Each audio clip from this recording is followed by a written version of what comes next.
IPL 2026 मध्ये सर्वात मोठा नेतृत्व बदल झालेला संघ म्हणजे राजस्थान रॉयल्स. संजू सॅमसनला चेन्नई सुपर किंग्सला दिल्यानंतर राजस्थान रॉयल्सने रियान परागला कर्णधार म्हणून नेमले.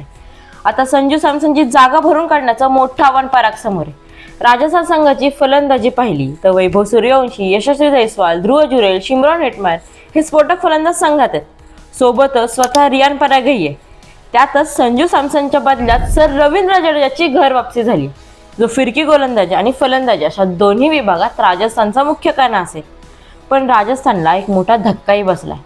सॅम करन दुखापतीमुळे संपूर्ण हंगामातून बाहेर गेलाय. त्यामुळे आता अष्टपैलू खेळाडू म्हणून पराग आणि जडेजावरच त्यांची मोठी मदार असणार आहे.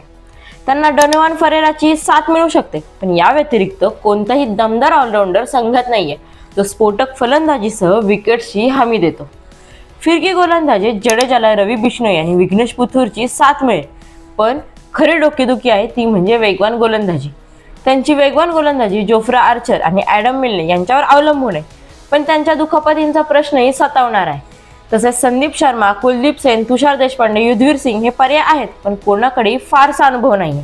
त्यामुळे आता नवा कर्णधार रियान पराग आणि अनुभवी जडेजाची जोडी राजस्थानला दुसरे विजेतेपद मिळवून देणार का, हे येणारा सीझनच सांगेल.